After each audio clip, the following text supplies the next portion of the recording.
Hello, my beautiful 8-pinners. This is the lessons video, 5-minute video covering the underbelly of your coupling, your number coupling for this month that I want you to keep an eye on and to avoid at all costs.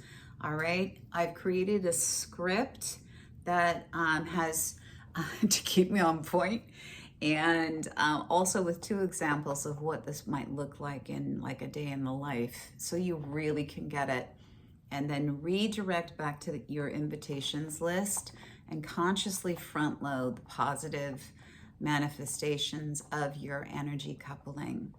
When we get caught in -8 energy, you might notice yourself just pulling away from others, worrying that sharing ideas or working together could threaten your own success. Teamwork starts to feel risky, and you focus too much on what you might lose, even when there's enough to go around. This can leave you feel tense and protective, as if you have to hold on tightly to your work, your status, or your recognition. It's exhausting, and deep down, it's all rooted in fear. -9 energy shows up when you cling to old routines, relationships, or career choices that just aren't serving you anymore.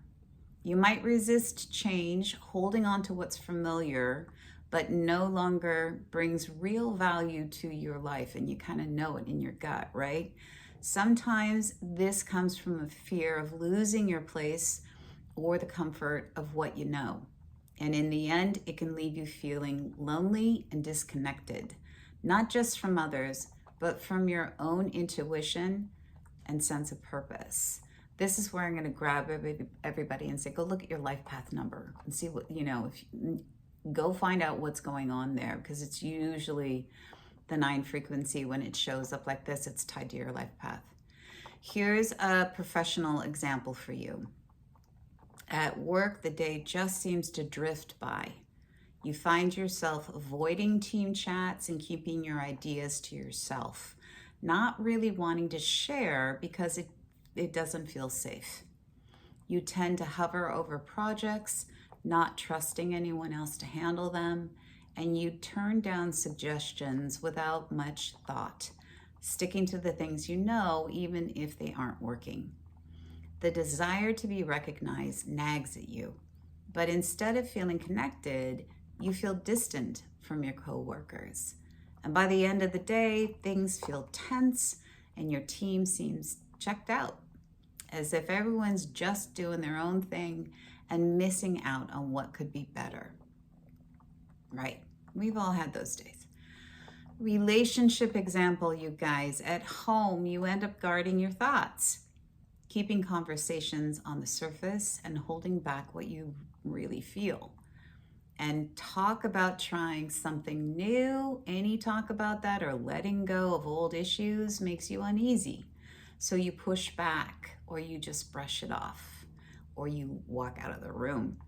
You might not even notice how much you're trying to keep control, or how you're resisting giving in to others' ideas. The atmosphere gets a bit heavy, small irritations build up, and you feel more alone, wishing things could feel a little lighter or more genuine, but you're not sure how to get there. All right? So here's a list, you guys, some tips and tools for you. 1, reach out and collaborate. Let yourself open up to those around you, sharing ideas and inviting others to join in. You do not have to go it alone. Teamwork can help you thrive. 2, release the reins. Trust the people in your life and step up and share the load. Try letting someone else handle a task or approach things differently than you normally would. See what happens when you give others a chance. 3, welcome change. Notice what no longer serves you, whether it's a routine, a relationship, a habit. Take a small, brave step to let it go and make room for something better. Super important for next month and the next month, and then you're going into a 9-year next year, you guys. Speak your truth. Move beyond small talk. Share what really matters to you and listen with an open heart. Your honesty can deepen your connection and bring relief to this feeling center that when we get stuck here, it gets icky, mucky. I think this is 5. Choose abundance. When you feel stuck in scarcity, pause and celebrate the successes that you do have, big or small. And that go out of your way to share that with others. Celebrate others' successes, big or small. Give freely of your time and talents just because you can. 6, invite feedback and stay curious. Ask for advice, welcome suggestions, and let your curiosity lead you. When you stay open to learning, new possibilities, guys, always emerge. 7, celebrate together. Notice and cheer on both your own progress and the growth of those in your circle. Every step forward counts and brings everyone closer with this goal that you have, with this 8 personal year that you're cooking through.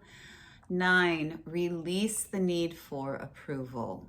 Shift your focus from chasing recognition to making meaningful contributions and building genuine connections. What you bring to the table matters the most. Okay, guys, so grab this when it starts to happen and say nope. Just go nope and shift back to the invitation. It's got the video there. You can listen to it again and know what you should be front loading.